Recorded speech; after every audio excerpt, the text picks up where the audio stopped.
સમાચાર સવારમાં આપનું સ્વાગત છે।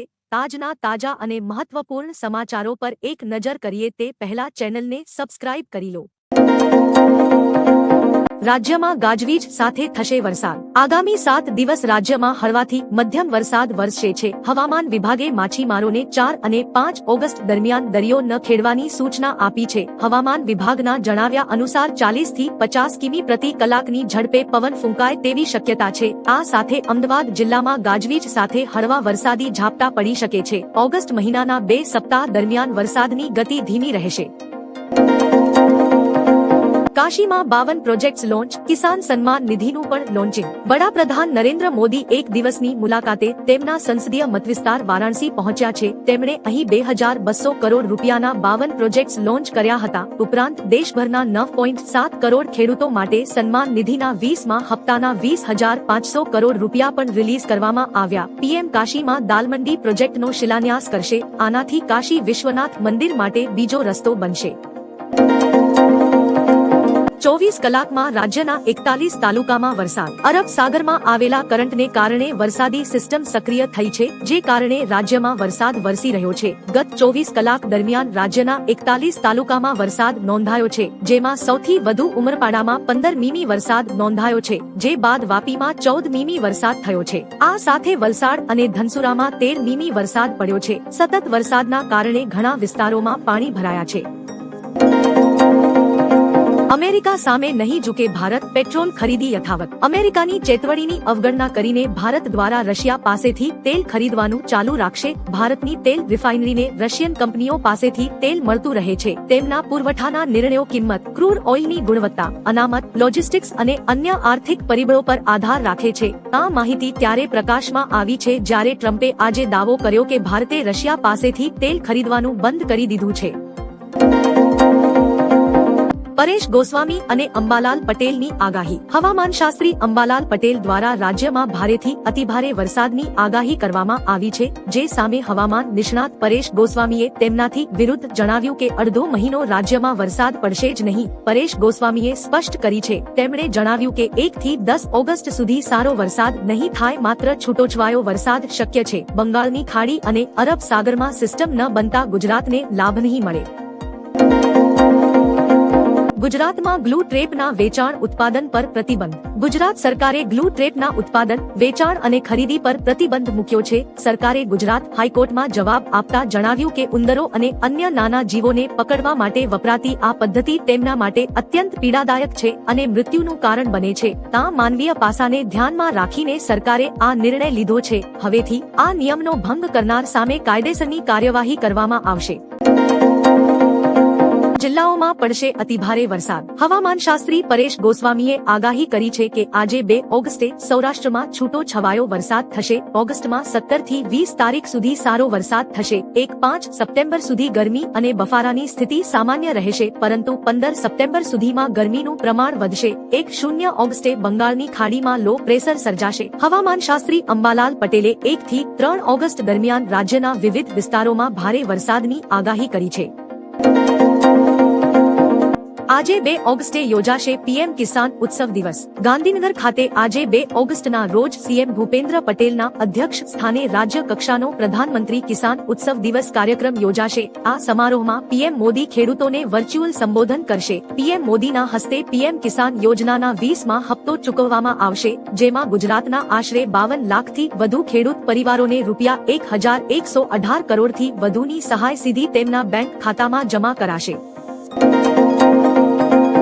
24 કલાકમાં 16 તાલુકામાં વરસાદ। રાજ્યના હવામાનમાં છેલ્લા કેટલાક દિવસથી પલટો આવ્યો છે। અરબ સાગરમાં કરંટ આવ્યો છે અને વરસાદી સિસ્ટમ બની રહી છે, જે કારણે છેલ્લા 24 કલાકથી રાજ્યના ઘણા વિસ્તારમાં વરસાદ નોંધાયો છે। છેલ્લા 24 કલાક દરમિયાન 16 તાલુકામાં વરસાદ નોંધાયો છે। ગત રોજ સૌરાષ્ટ્ર, દક્ષિણ ગુજરાત અને મધ્ય ગુજરાતમાં ભારે વરસાદ નોંધાયો છે। રાજ્યમાં ગત રોજ એક પણ તાલુકામાં વરસાદ નોંધાયો છે।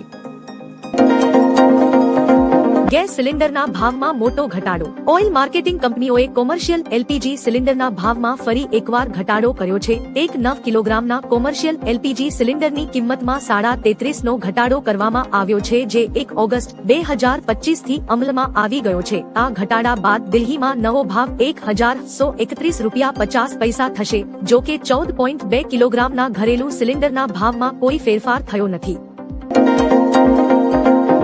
અંબાલાલની ભયાનક આગાહી. હવામાન નિષ્ણાત અંબાલાલ પટેલે આગાહી કરી છે કે આજે અને આવતીકાલ દરમિયાન દક્ષિણ ગુજરાત અને સૌરાષ્ટ્રમાં ભારે વરસાદ પડી શકે છે. 6 થી 10 ઓગસ્ટ દરમિયાન સૌરાષ્ટ્ર, મધ્ય અને દક્ષિણ ગુજરાતમાં સામાન્ય વરસાદ પડે તેવી શક્યતા છે. ઓગસ્ટના અંતિમ સપ્તાહમાં વૈશ્વિક હવામાન સિસ્ટમ સક્રિય થવાની શક્યતાના લીધે મુંબઈ અને મહારાષ્ટ્રમાં ભારે વરસાદ તથા સૌરાષ્ટ્રના કેટલાક વિસ્તારોમાં પૂર જેવી સ્થિતિ સર્જાઈ શકે છે. યુપીઆઈના આ નિયમો બદલી ગયા. 20 ઓગસ્ટ 1925 થી યુપીઆઈના નિયમોમાં કેટલાક મહત્વપૂર્ણ ફેરફારો લાગુ થયા છે. હવે તમે એક દિવસમાં કોઈ એક યુપીઆઈ એપથી 50 થી વધુ વાર બેંક બેલેન્સ ચેક કરી શકશો નહીં. આ ઉપરાંત ઓટોપે જેવા કે ઈએમઆઈ, સબસ્ક્રિપ્શન અને બિલ પેમેન્ટ હવે ચોક્કસ સમય સ્લોટમાં જ પ્રોસેસ થશે. જો કોઈ પેમેન્ટ અટકી જાય તો તમે તેનો સ્ટેટસ માત્ર 3 વાર દરેક વખતે 90 સેકન્ડના અંતરે જ ચેક કરી શકશો. 18 થી 20 ઓગસ્ટ વચ્ચે થશે ભારે વરસાદ. પ્રખ્યાત હવામાન નિષ્ણાત અંબાલાલ પટેલ દ્વારા 18 થી 20 ઓગસ્ટ દરમિયાન રાજ્યમાં ભારેથી અતિ ભારે વરસાદની આગાહી કરવામાં આવી છે. મધ્ય ગુજરાત, અમદાવાદ, ગાંધીનગર, મહેસાણા અને ઉત્તર ગુજરાત જિલ્લાઓમાં સૌથી વધુ વરસાદ પડવાની ધારણા છે. દક્ષિણ ગુજરાત અને સૌરાષ્ટ્રમાં પણ નોંધપાત્ર વરસાદ પડશે. રહેવાસીઓને જરૂરી સાવચેતી રાખવાની સલાહ આપવામાં આવે છે. રાજ્યમાં લંપીના કહેરમાં 307 પશુઓને અસર. રાજ્યમાં અનેક જિલ્લાઓમાં છેલ્લા 15 દિવસમાં 307 પશુઓમાં લંપી વાયરસના કેસ નોંધાયા. પશુપાલન વિભાગે તાત્કાલિક અસરગ્રસ્ત વિસ્તારોમાં વેક્સિનેશનનું કામ શરૂ કર્યું છે. આંકડો જોતા જણાઈ રહ્યું છે કે વાયરસ ખૂબ ઝડપથી ફેલાઈ રહ્યો છે. તાપી, નવસારી, સુરત, સાબરકાંઠા, મોરબી અને દ્વારકા જેવા જિલ્લાઓમાં આ વાયરસના કેસ નોંધાયા. આ રોગમાં પશુને તાવ આવે છે અને ચામડી પર ફોલ્લા જેવી ગાંઠો ફેલાય છે. વાયરસથી 8 પશુના મોત. ટ્રમ્પની ભારત વિરુદ્ધ ફરી મોટી કાર્યવાહી. ડોનાલ્ડ ટ્રમ્પે ભારત પર 25% ભારે ટેરિફ લાદ્યો. આ પછી અમેરિકાના વિદેશ વિભાગે હવે ઈરાન સાથે તેલ વ્યવહારો કરવા બદલ 6 ભારતીય કંપનીઓ પર પ્રતિબંધો લાદ્યા. આ 6 કંપનીઓમાં Kanchan Polymers, Alchemical Solutions, Ramniklal S Gosalia and Company, Jupiter Dyechem, Global Industrial Chemicals અને પરસિસ્ટન્ટ પેટ્રોકેમનો સમાવેશ થાય છે. સૌથી ગંભીર આરોપો આલ્કેમિકલ સોલ્યુશન્સ સામે લગાવવામાં આવ્યો છે. જન્માષ્ટમીનો મેળો બગાડશે વરસાદ. હવામાનશાસ્ત્રી અંબાલાલ પટેલ દ્વારા કરવામાં આવેલી આગાહી અનુસાર ગુજરાતમાં વરસાદનું પ્રમાણ ધીરે ધીરે ઘટશે. બંગાળના ઉપસાગરમાંથી આવેલો ભેજ ગુજરાતમાં ફરી વરસાદ લાવે તેવી શક્યતા છે. 3 ઓગસ્ટથી મોટા ફોરાનો વરસાદ પડી શકે છે. સૌરાષ્ટ્રમાં લોકો જન્માષ્ટમીના લોકમેળાની મજા માણી શકશે. જો કે જન્માષ્ટમી દરમિયાન હળવા વરસાદી ઝાપટા પડશે.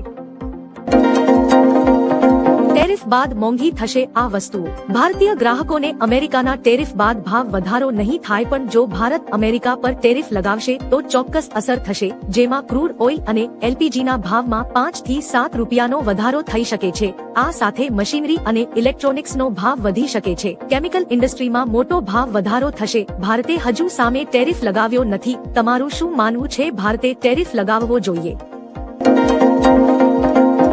32 હાઈ પ્રાયોરિટી પ્રોજેક્ટ્સ કામગીરીની કરાઈ સમીક્ષા. મુખ્યમંત્રી ભૂપેન્દ્ર પટેલે રાજ્ય સરકારના 7 વિભાગોના ₹1,74,000 કરોડથી વધુના 32 જેટલા હાઈ પ્રાયોરિટી પ્રોજેક્ટ્સની કામગીરીની સર્વગ્રાહી સમીક્ષા કરી હતી. આ પ્રોજેક્ટ્સની કામગીરી નિશ્ચિત સમય મર્યાદામાં અને ગુણવત્તાયુક્ત રીતે પૂરી થાય તે સુનિશ્ચિત કરવા માટે જરૂરી સૂચનાઓ સંબંધિત વિભાગના સચિવોને આપી હતી. એમપીમાં નવો નિયમ 1 ઓગસ્ટથી હેલ્મેટ વિના પેટ્રોલ નહીં મળે. મધ્યપ્રદેશના ભોપાલ અને ઇન્દોરમાં 20 ઓગસ્ટ 1925 થી હેલ્મેટ વગરના 2 વ્હીલર ચાલકોને પેટ્રોલ નહીં મળે. જિલ્લા કલેક્ટરો દ્વારા માર્ગ સલામતી સુધારવા અને અકસ્માતો ઘટાડવા માટે આ કડક આદેશ અપાયો છે. સુપ્રીમ કોર્ટની રોડ સેફટી કમિટીના ચેરમેન સાથેની બેઠક બાદ આ નિર્ણય લેવામાં આવ્યો છે. વહીવટીતંત્રને આશા છે કે આનાથી લોકો ટ્રાફિક નિયમો પ્રત્યે વધુ જાગૃત બનશે.